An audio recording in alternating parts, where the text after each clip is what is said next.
Así como hemos empezado con la historia de Acab y Elías, hemos visto también y hemos tratado, como ya hemos mencionado anteriormente, con los problemas de estas otras naciones y de sus dioses que fueron traídos, empezando con Salomón. Y uno de los dioses que escuchamos y uno de los nombres que más escuchamos es Baal. Y si tú analizas la palabra cuidadosamente, es una palabra que tiene un origen cananeo, en un lenguaje cananeo. Y la palabra Al es similar a la palabra El, Dios, que nosotros hemos visto ya. Pero en el lenguaje cananeo trae el pensamiento en un sentido probablemente era pronunciado como Baal, pero decimos Baal, porque es más fácil de pronunciar. A veces lo pronunciamos así. Y de la misma manera, quiero hablar acerca de este Dios cananeo. La palabra Baal es una palabra cananea que significa Señor. Es Señor con S minúscula. Hemos hablado acerca del hecho de que en nuestras Biblias, cuando tú ves la palabra Señor con mayúscula, tiene que ver la traducción de la palabra Jehová, que es diferente. Cuando vemos Señor con S minúscula, también se traduce de la palabra Adonai en hebreo. Entonces, tenemos un contraste aquí entre Adonai en el hebreo y Baal, del Señor o amo, que viene del lenguaje cananeo. Y Baal también se refería a las personas que eran señores de la tierra y cosas así. Pero Baal el mismo, este Dios que asociamos, era un Dios de fertilidad. Tenía que ver con cultivos fértiles y todos estos temas. Era un Dios de fertilidad que lo adoraban y que era muy a menudo. Vemos a Baal que se refiere y digamos esquematizado como un toro o un ternero. Entonces algunas de las mentes de ustedes se han acordado que el Dios de la fertilidad de los egipcios y de los que trajeron, y aquellos que trajeron plagas en los egipcios en el desierto, eran aquellos terneros que había levantado Jeroboam en el desierto. Hay muchas conexiones que vemos, muchas combinaciones de nombres, como ser Belpeor o Balpeor, el dios de Peor, en distintos lugares. Hay uno que es interesante, que es Belzebub, que significa el señor de las moscas. Hay algo aquí que viene a nuestra literatura contemporánea, el señor de las moscas. Cuán fértil y prolífico son las moscas. En el verano las moscas están en todo lugar. Entonces, cuando llegamos al Nuevo Testamento, llegamos a escuchar la palabra Belzebú, porque es un término hebreo común que se refiere a todo aquello, todos aquellos demonios de las tinieblas. Y Jesús trató con estos aspectos. Y algunos de los fariseos lo llamaron a Jesús el que regía los demonios, Belzebub. Entonces viene acerca de la misma situación. Baal también es el que cabalga en las nubes, el que cabalga en los cielos. El Salmo 68 dice: exaltad a aquel que cabalga en las nubes. No era algo que se habían inventado, sino que era una directa referencia hacia Dios, nuestro Dios que cabalga sobre las nubes, no a Baal. Entonces, ellos vieron que era nuestro Dios como aquel que cabalga en las nubes. Entonces esto no se traduce en nuestros idiomas occidentales porque tampoco está en nuestras culturas. Entonces vemos todas esas cosas y tratando con aquello. Elías sabía que el baalismo y sus profetas tenían que ser destruidos. Quiero hablar de otros dioses. Cuando estamos hablando de dioses cananeos, otros nombres que escuchamos muy a menudo es Asera. Y se los describe en varios lugares. Asera era como postes altos, como obeliscos. Era un poste.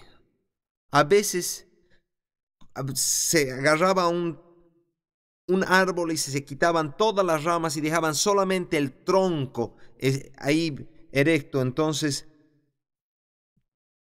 todos estos eran lugares donde se usaba comúnmente para adorar. Esta era una diosa Asera y era retratada como la esposa de Baal.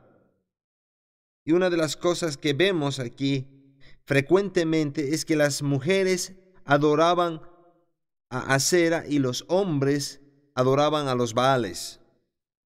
Entonces, cuando levantaron estas deidades y estos ídolos, y Asera era la diosa favorita para las mujeres, en la literatura cananea, Asera era un poste y era un culto y estaban en los lugares de adoración. Entonces, es otro Dios que vemos frecuentemente en estos pasajes. Y quiero que tú entiendas de dónde viene. Cuando Elías está tratando con los profetas de Baal en el monte Carmelo, en el capítulo 17, 18 y 19 de Primera de Reyes, nos habla acerca de lo que Dios dice. Yo voy a turbar a Israel, porque han dejado los mandamientos del Señor y han seguido a Baal, a los Baales, y usa el término plural ahí, como nación. Uno más que quiero mencionar. Tenemos Baal, Asera, y otro más que quiero mencionar, el dios Moloch. Moloch.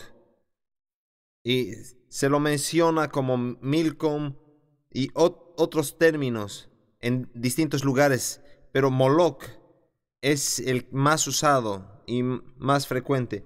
Es la deidad nacional de los amonitas y se lo muestra en Levítico, en Jeremías.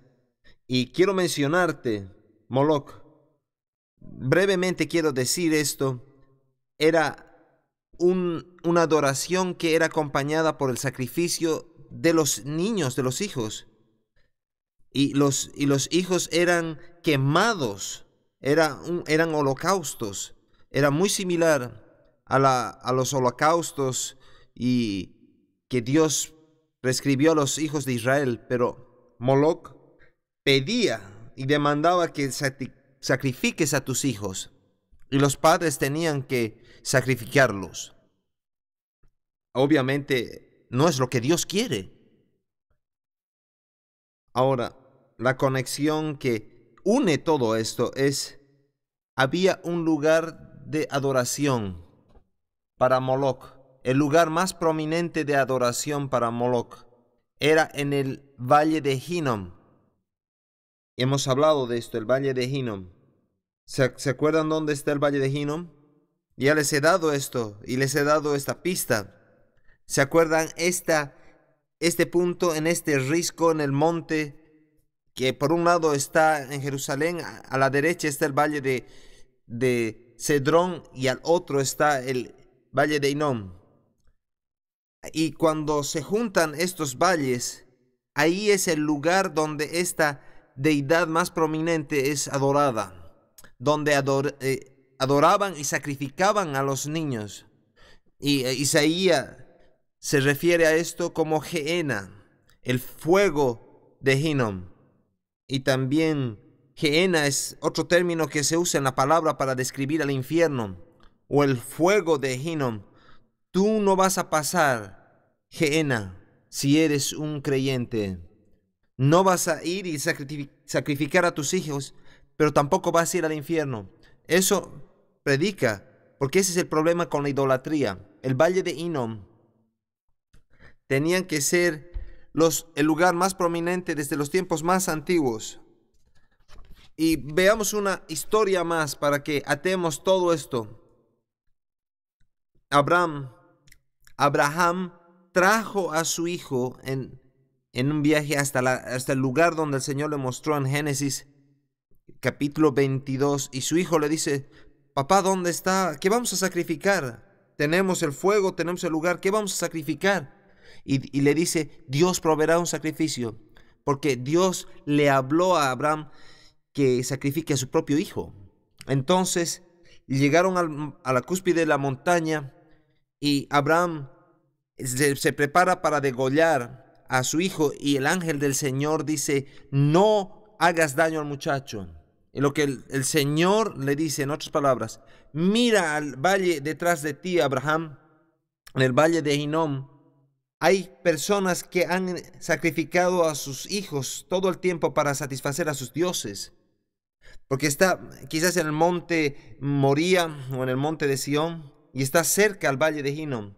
Y le dijo Dios: yo no quiero que tu hijo sea sacrificado, no me lo sacrifiques a mí. Entonces Dios está tratando con todo este tema.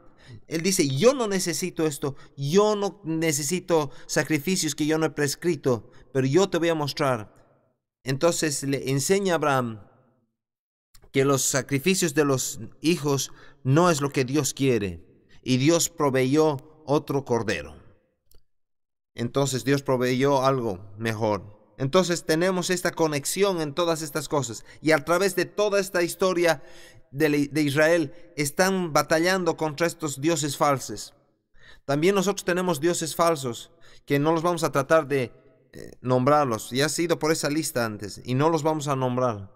Moloch, Acera, no los llamamos así, pero tenemos otros nombres.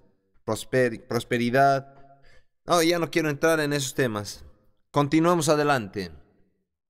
En el capítulo 18 tenemos la batalla clásica y los 450 profetas de Baal. Ustedes se acuerdan de la historia, y él los desafía y les dice: construyamos un altar y el Dios que responda con fuego es aquel que vamos a servir. Entonces los 450 profetas de Baal empiezan a danzar, se cortan, gritan toda la mañana para llamar su atención de su Dios. Y Elías se burla y le dice: ¿qué pasa? ¿Dónde se ha ido su Dios? ¿Ha ido de viaje? ¿Qué pasa?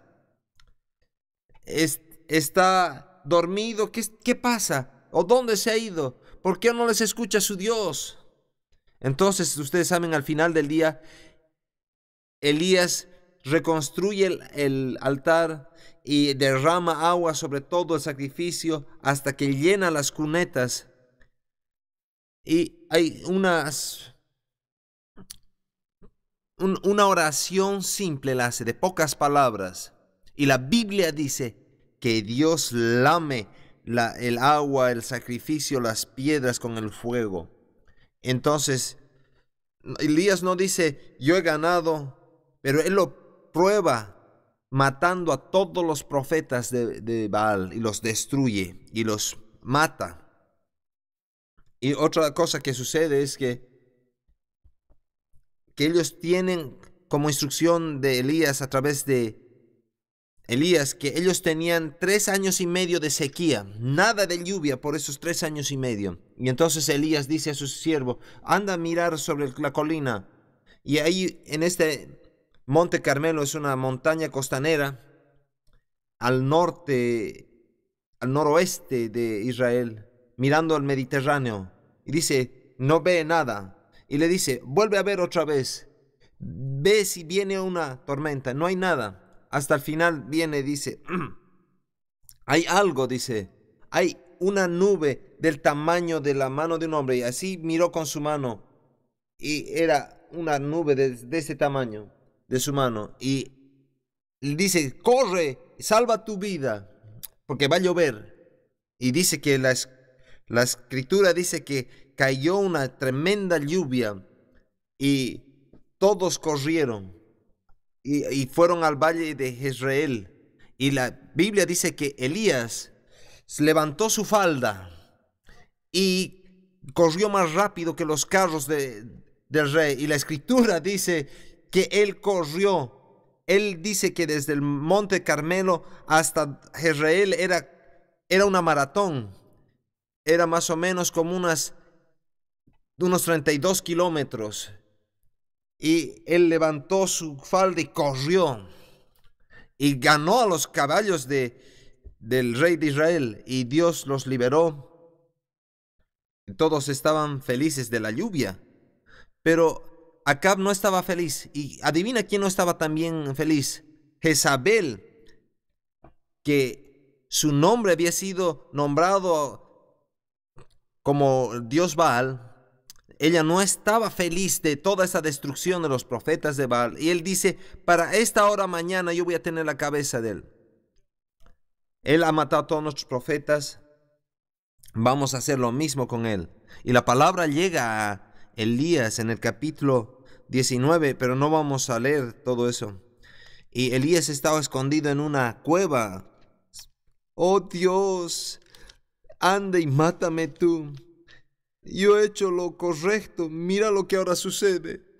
Entonces, él hizo lo correcto y estaba en problema. Tú has hecho lo correcto y no funcionan las cosas. Y Dios le dice, ¿por qué estás aquí sentado en la...?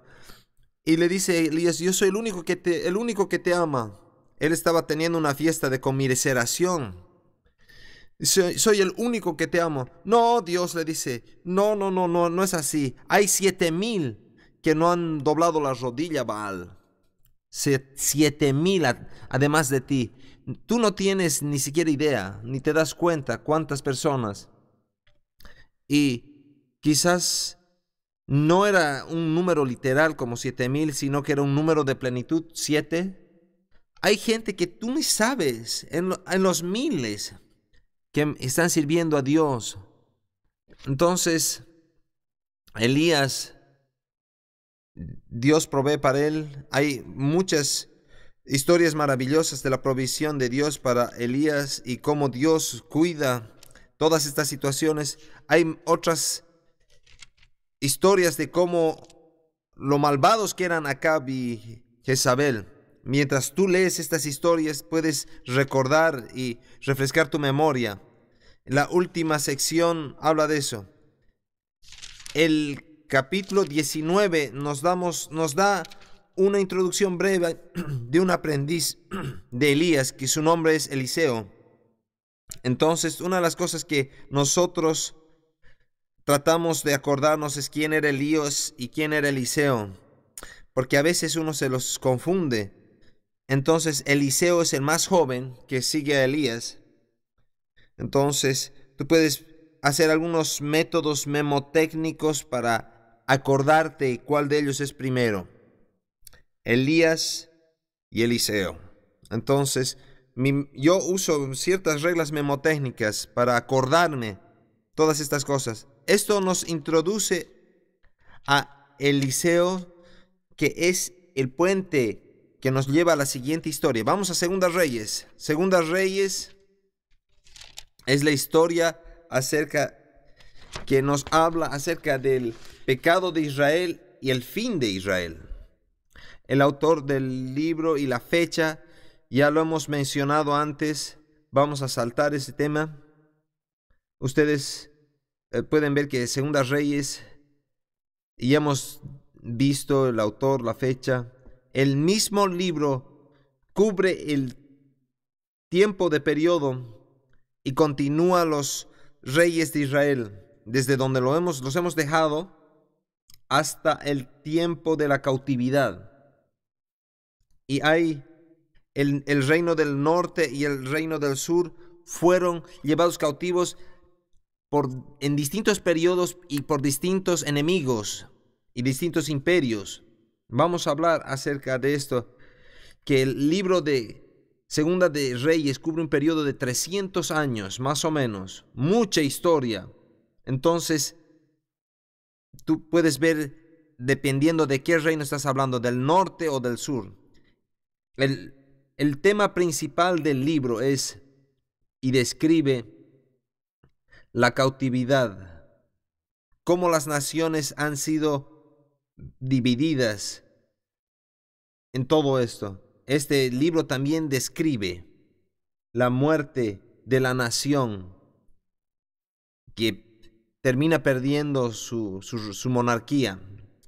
Entonces, Segunda Reyes continúa la historia de Elías y Eliseo, y también continúan lo que alguien llamó la historia de los dos reinos.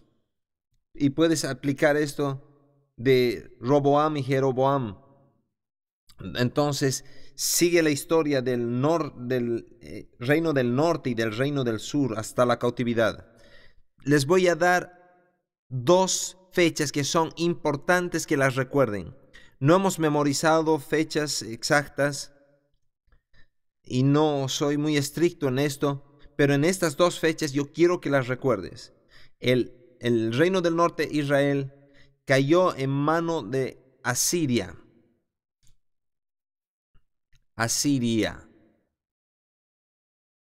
En el año 722 a.C. Y esta es una fecha en la cual no hay desacuerdo, 722 a.C.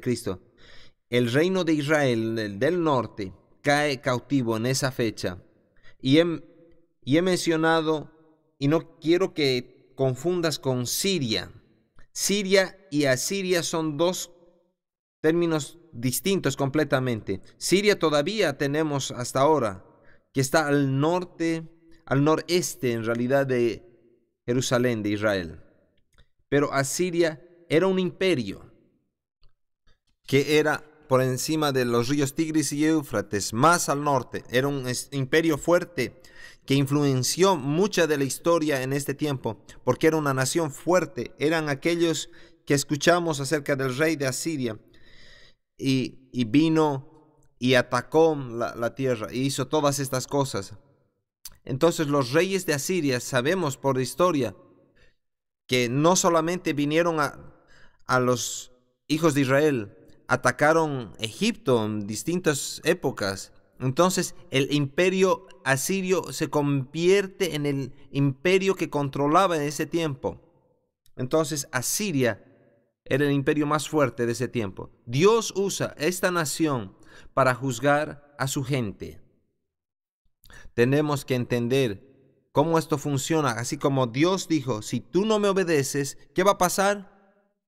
Te voy a echar fuera de la tierra. Y es exactamente lo que pasó, y vamos a ver eso en un momento. Y les vamos a dar la siguiente fecha. Judá, el reino del sur, cae bajo el imperio babilónico. Esto es mucho más después, porque tenemos un nuevo imperio, el imperio babilónico, conquista Judá en el año 586 a.C. Los babilonios, el año 586, viene y conquista Judá, el reino del sur. Quiero que te des cuenta que hay una diferencia del año 722 al 586. Hay 130 y tantos años de diferencia. Hay bastantes años de diferencia. ¿Por qué cayó primero el reino del norte? Porque era malvado. Los pecados de Jeroboam. ¿Se acuerdan que el reino del norte? Malos. El reino del sur más o menos. Algunos buenos, algunos malos. Puedes recordarlos así. El reino del norte, sus reyes eran malos. Eran juzgados primero. En ambos reinos, los profetas empezaron y continuaron a advertirles. Y Dios, su paciencia de Dios se convierte en disciplina. En ambos reinos caen, porque fracasan en reinar justamente. Y eso es lo que se refiere. Entonces vemos en Segunda de Reyes, hay dos palabras claves en Segunda de Reyes. La primera es la palabra rey. La palabra rey aparece más de 400 veces en Segunda de Reyes. Y la palabra profeta aparece 34 veces. 34 es un número significativo. Entonces tú puedes ver el énfasis de todos los reyes y las cosas que hicieron y los profetas que ministraron en esa época. Dividamos Segunda de Reyes y vamos a ver algunas de las cosas que pasaron rápidamente en la historia. Capítulos 1 y 2 terminan con la historia del ministerio de Elías. Capítulos 1 y 2 de Segunda Reyes es la parte final del ministerio de Elías. Capítulos 3 al 13 empieza el ministerio de Eliseo y su ministerio. El ministerio de Eliseo, del capítulo 3 al 13. La tercera sección es la caída de Israel, la caída del reino del norte, capítulos 14 hasta el 17. Ahora veamos y hablemos un poco de esto, antes de que pasemos a la siguiente sección. La caída de Israel, del capítulo 14 al 17, trata acerca de Asiria. La palabra llama al rey de Asiria Salmanásar. Y hay varios lugares donde los estudiosos del Antiguo Testamento no pudieron encontrar evidencia de que esta era una historia real. Y aparece el rey Sargón. Y ellos decían, no, esto es algo que se han inventado los profetas. No hemos encontrado evidencia hasta que desenterraron en un palacio de lo que ahora entendemos como Irak. Y el nombre de Sargón estaba en todos los lugares. Entonces aquí se demuestra que la Biblia es muy certera. Y aquí el rey Sargón Salmanásar, que ataca el reino del norte. Y los asirios son bastante sangrientos. Ellos destruyen todo y hacen mucho daño a todo. Ellos conquistan y ellos asesinan a la mayoría de las personas. Y son muy sangrientos y muy destructores cuando ellos vienen. Ellos toman prisioneros y cuando los llevan como prisioneros los convierten en esclavos. Estoy viniendo y hablando de esto por una razón muy valedera entre estos reinos. Los asirios son muy sangrientos, toman cautivos y los vuelven esclavos. Y en esos lugares donde se llevaron a toda la gente del reino del norte de Israel, ellos enviaron su propia gente, enviaron gente a Siria y les animaron a migrar a esta área y que conquisten la tierra y la populen con sus descendientes. Y esto es muy importante en nuestro entendimiento porque los asirios cuando se trasladan y empiezan a vivir, ¿qué es lo que va a suceder? Van a empezar a tener compañerismo y van a saber que están en control y la siguiente generación, sus hijos y los hijos de Israel se van a empezar a mezclar. Entonces tenemos matrimonios interraciales y los asirios se mezclan y se los conoce con el nombre de su principal ciudad, Samaria, y los llamamos los samaritanos. Cualquiera que es un samaritano, y eso salta hasta el Nuevo Testamento, todos los que son samaritanos es mitad judío y mitad asirio. Entonces los samaritanos eran despreciados porque eran gentes y sus familias y en sus linajes habían transado y se habían casado con otras personas y no habían mantenido la sangre pura y son llamados como perros en el Nuevo Testamento. Entonces, este poco de historia nos va a ayudar a entender de dónde vienen los asirios y que repopularon la área. Ahora, veamos la siguiente sección. La siguiente sección trata acerca de la caída de Judá, capítulos 18 al 25, el reino del sur, y ve la caída de este reino. Judá cae bajo Babilonia, y cuando Babilonia viene, y el imperio babilonio viene, ¿se acuerdan que hemos hablado que esto es más de 100 años después? Estamos viendo a otro periodo distinto en la historia, algo más de 130 años, y los asirios pierden su dominio mundial. Ya no están están en control. Y les voy a dar una pista aquí. Hay un profeta que vamos a leer el siguiente bimestre. Su nombre es Jonás.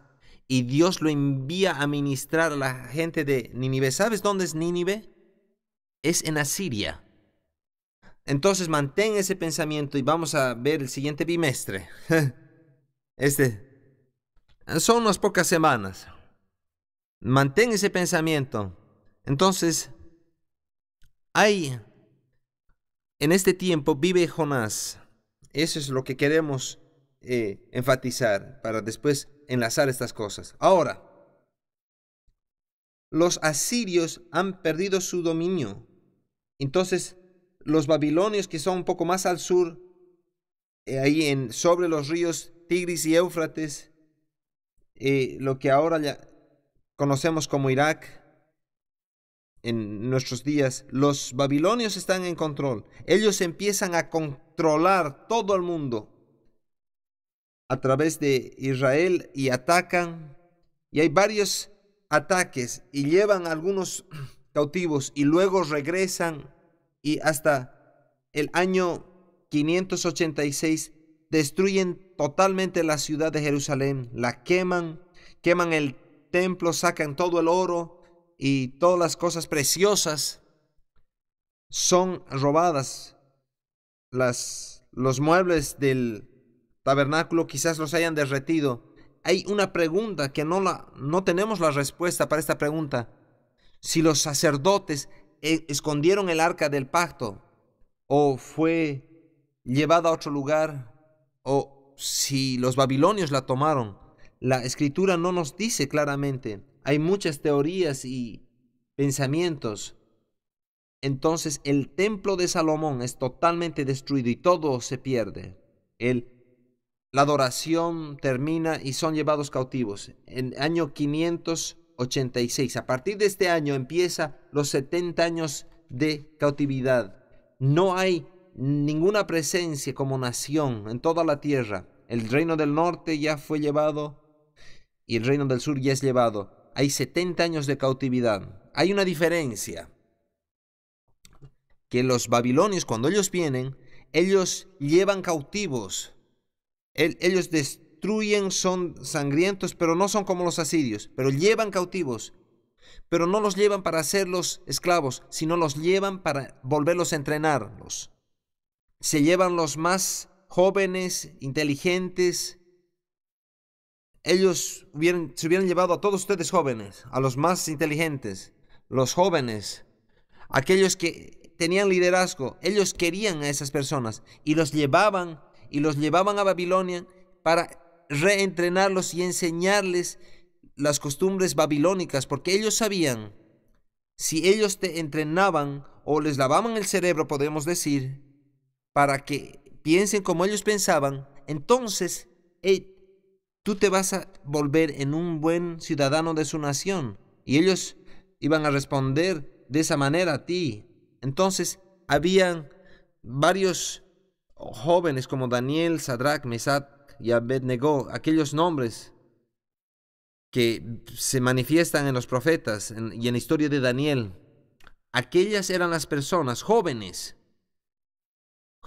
líderes y con liderazgo potencial. Entonces esas eran las personas que llevaban a Babilonia para reentrenarlos, para que ellos se conviertan en buenos ciudadanos babilónicos. Entonces los babilónicos tenían la idea, en lugar de matarlos, tenían que reentrenarlos. En tu libro de textos nos da unas citas y una lista de reyes y profetas en este libro, Segunda de Reyes. No vamos a tomarnos el tiempo para ver todo eso. Yo voy a leer un pasaje. Vamos a cubrir esto en gran detalle cuando veamos unas de estas historias, porque vamos a necesitar todos estos antecedentes. Entonces, Segunda de Reyes, capítulo 17. Quiero leerles un pasaje que identifica aquí todo esto aquí. 17, verso 18, Segunda de Reyes, capítulo 17, verso 18. Jehová, por tanto, se airó en gran manera contra Israel y los quitó delante de su rostro, y no quedó sino solo la tribu de Judá. Esta es la caída del reino del norte. Aquí dice que estaba enojado con Israel, y los quitó delante de su rostro, y no quedó sino la tribu de Judá, el reino del sur. Mas ni aun Judá guardó los mandamientos de Jehová su Dios, sino que anduvieron en los estatutos de Israel, en los cuales habían ellos hecho. Y desechó Jehová toda la descendencia de Israel, y los afligió, y los entregó en manos de saqueadores, hasta echarlos de su presencia. Porque separó a Israel de la casa de David, y ellos hicieron rey a Jeroboam, hijo de Nabat. Y Jeroboam apartó a Israel de en pos de Jehová, y les hizo cometer gran pecado. Y los hijos de Israel anduvieron en todos los pecados de Jeroboam que él hizo, sin apartarse de ellos, hasta que Jehová quitó a Israel de delante de su rostro, como él lo había dicho por medio de sus profetas, sus siervos. E Israel fue llevado cautivo de su tierra a Siria hasta hoy. Este es un resumen de que nos muestre que hemos hablado. En el capítulo 23, en el verso 27, Segunda Reyes 23, 27, el Señor dice: y dijo Jehová, también quitaré de mi presencia a Judá como quité a Israel, y desecharé a esta ciudad que había escogido a Jerusalén, y a la casa de la cual había yo dicho, mi nombre estará allí, refiriéndose también al templo. Él dice que Jerusalén se va a ir y el templo se va a ir por el pecado, por su pecado y todas las cosas que están ahí. Hay grandes historias en Primera y Segunda Reyes que no hemos tenido tiempo de verlas, y entiendo eso. Y por razones del tiempo, para terminar a tiempo en este estudio, vamos a saltar todas esas historias, porque, ejemplo, la historia de cómo es llevado Elías al cielo, el milagro de Eliseo de la vasija de aceite para la viuda, o el leproso Naamán. Hay cosas que habla Eliseo y que hemos oído y hemos visto, que todas estas cosas son parte cómo Dios los libera. Hay una historia que quiero contarles rápidamente. Sennacherib, un rey asirio, cuando conquista el reino del norte y viene a Judá, pero Dios libera milagrosamente por la oración de Ezequías, y esa historia regresa y la vamos a ver en Isaías, y la vamos a dejar para más tarde. Y Ezequías ora y pide que Dios le aumente sus años, y esto no hemos incluido en este pasaje, lo vamos a volver a ver. Entonces, ya hemos hecho rápidamente Primera y Segunda Reyes, y van a ver cuán rápido vamos a hacer Crónicas. Vayamos a Primera Crónicas. Y he dicho esto no porque estos no sean libros importantes, no se trata absolutamente de eso, porque Primera de Crónicas y Segunda de Crónicas nos van a dar información que las vamos a usar un poco más en el siguiente bimestre. Las Crónicas, como Samuel y Reyes, era un solo libro, era un solo rollo, Primera y Segunda Crónicas, y no lo identificamos al autor, pero la tradición judía dice que Esdras era el que compiló, o el autor, y Esdras quizás recopiló toda esta información, pero la consistencia del estilo a lo largo de todo el libro, aunque se han usado varias fuentes, había un solo escritor que compiló para tener este producto final que leemos nosotros. Una de las razones que vemos esto y atribuimos a Esdras es que él era un sacerdote, y el énfasis en Crónicas es acerca de los temas religiosos y los aspectos sacerdotales, y nos cuenta la misma historia. Entonces no vamos a ir en detalle. Crónicas nos dice las historias o las crónicas de los reyes, y nos da la historia para que veamos cubre. Vayamos a capítulo 1 de Crónicas, verso 1. Entonces, ¿desde dónde recopila? Y lo atribuimos a Esdras por la influencia sacerdotal en toda la historia del libro de Esdras, y se conectan con esto. Entonces vemos acerca de esto. Veamos capítulo 1 de Primera de Crónicas, verso 1. Adán. Él empieza otra vez desde el principio. Esta es las crónicas de la nación de Israel. Adán, Set, Enos, Cainán, Mahalael, Jared, Enoc, Matusalén, Lamec, Noé, Sem, Cam y Jafet. Y luego divide las tribus y dice quién engendró a quién. Y al final habla de Ismael, Esaú, Isaac y todas las familias de Israel. Y esto continúa. Y hay un comentario aquí en esos primeros capítulos que esto es más la genealogía de los 8 capítulos. Es una genealogía por 8 capítulos.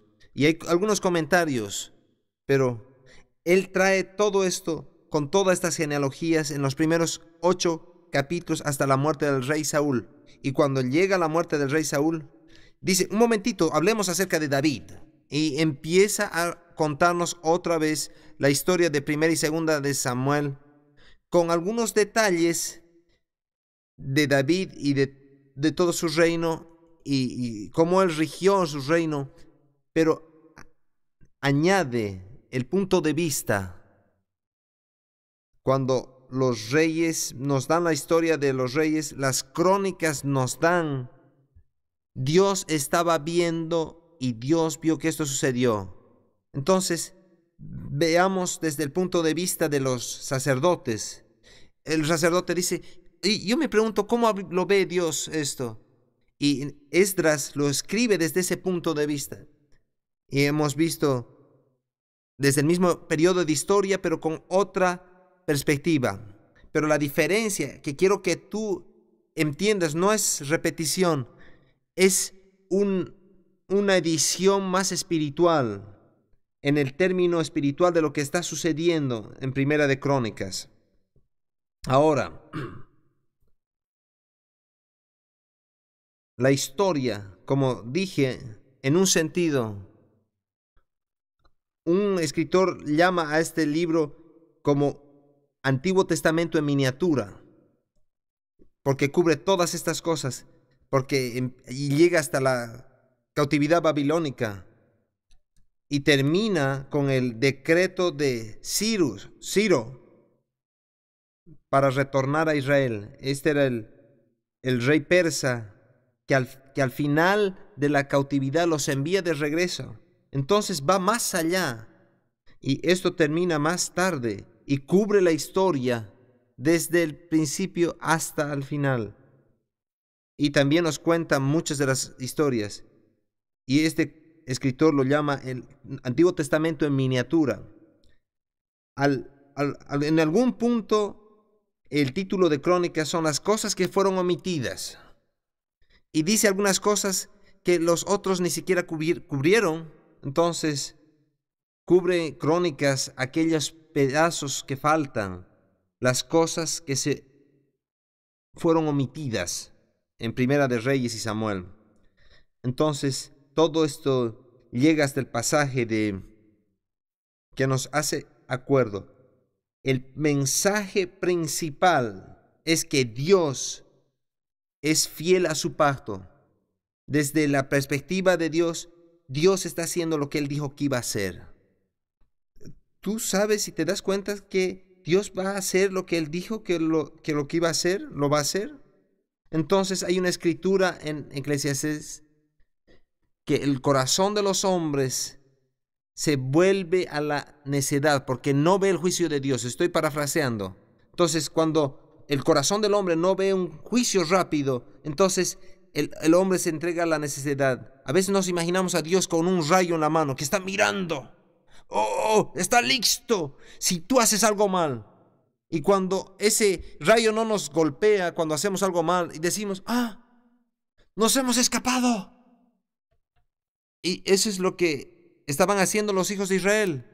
Dios va a juzgar. Y el juicio de Dios no siempre viene como pensamos que va a venir. Y lo que realmente sucede, y lo vemos acá, que el juicio de Dios va a venir. Quizás no suceda como tú piensas. Si no, escóndete y espéralo. Dios va a hacer lo que Él dijo que va a hacer. Entonces, es lo que Crónicas nos da la perspectiva de esto. Entonces, capítulos 1 al 10 nos dicen de todas las genealogías hasta la muerte de Saúl, y de ahí hasta el final de Primera de Crónicas, desde el 11 al 29, habla acerca del rey de David. Hemos leído ya todo esto, y las Crónicas enfatiza la ley, el sacerdocio y las cosas que están ahí. Es algo que es bien significativo, que vamos a mencionarlo aquí y en las siguientes sesiones. Después de que los hijos de Israel han vuelto del exilio, después de los 70 años, y son juzgados por los asirios y babilonios, y perdieron todo lo que tenían, no hay más problema con la idolatría en la nación de Israel. Les toma un largo tiempo en aprenderlo, pero cuando lo aprenden. Desde aquí en adelante, cuando llegamos al final de esta sección y cuando aprendemos esta lección, nunca más tenemos problema de idolatría en la nación de Israel. En el resto de su historia registrada. Cuando llegamos al Nuevo Testamento, no hay problema de idolatría. No tenemos Baal, ni Moloch, ni todos estos temas en el Nuevo Testamento. Tenemos un sistema sacerdotal corrupto y Jesús lo ataca, pero no tenemos este problema. Ellos se dieron cuenta y nunca más adoraron estos dioses ajenos. El libro de Primera Crónicas es David. El nombre de David aparece 183 veces. Entonces, hay un par de cosas que voy a mencionar rápidamente. La oración de Jabes es un libro popular. Primera Crónicas 4:10. Escribe esa referencia. No la vamos a estudiar.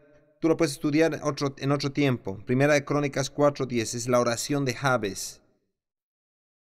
Hay mucho tiempo que se administra en la organización de la adoración. Primera de Crónicas 25 trata acerca de cómo David organiza a los cantores y a la orquesta, porque siempre estaban adorando con música en el templo y preparando la adoración y el canto. Y David era un hombre de música, y hay todo un capítulo dedicado para ver quiénes estaban involucrados en la alabanza. Capítulo 26 habla acerca de los porteros. 26:18 dice que había en la cámara de los utensilios al occidente 4 al camino y 2 en la cámara. Y este era el final de la tierra, al otro extremo, donde se botaba la basura al oeste de la ciudad de Jerusalén. Y estoy usando esto para hablar que Dios se da cuenta de todos y dónde estamos trabajando. En esta escritura se hace mención de los porteros y dónde estaban trabajando. A Dios le importa lo que tú estás haciendo y cuál es tu trabajo. Tú puedes decir, yo no estoy haciendo nada importante, estoy aquí al borde del basural. Pero aquí está en la escritura. Dios sabe y Dios se da cuenta y te incluye. Entonces, tenemos que ver todos estos aspectos. Quiero resumir Segunda Crónicas rápidamente. Segunda Crónicas es primeramente acerca de la destrucción del templo y el final de la nación. Y continúa la historia de David. Y continúa los paralelos de Primera y Segunda Reyes. Y para todos los propósitos, ignora totalmente el reino del norte por su pecado. y se concentran en los reyes que caminaron conforme a David. Segunda Crónicas nos habla acerca de todos estos reyes y nos da algunos detalles y algo más de información de las historias de los buenos reyes de este reino del sur, y usa todo su tiempo tratando estos temas. Y mientras tú ves esto, hay una división en tu libro de texto que nos lleva hasta el lugar que los babilonios destruyen Jerusalén y el final de ello. Segunda de Crónicas 7:14: si mi pueblo se humillare y buscare mi rostro. Y ese es un mensaje muy claro. Y si te conviertes a Dios, Él te va a ayudar. Si no lo haces, los babilonios están viniendo y te van a perseguir, porque Dios se va a asegurar de ello. Un último pensamiento. Hay una escritura en Segunda Crónicas 16, verso 9. Dice: porque los ojos de Jehová contemplan toda la tierra para mostrar poder a favor de los que tienen corazón perfecto para con él. Locamente has hecho en esto, porque de aquí en adelante habrá más guerra contra ti. Ese es un buen resumen. Que los ojos de Jehová están contemplando toda la tierra para mostrar su poder a favor de lo que dice la frase, que tienen corazón perfecto para con él. Entonces, si tú pones tu corazón perfecto, Él va a bendecir todo lo que haces. Es una buena promesa. Es un lugar bueno para terminar. Dejemos Segunda Crónicas. Vamos a continuar con Esdras, Nehemías y Esther.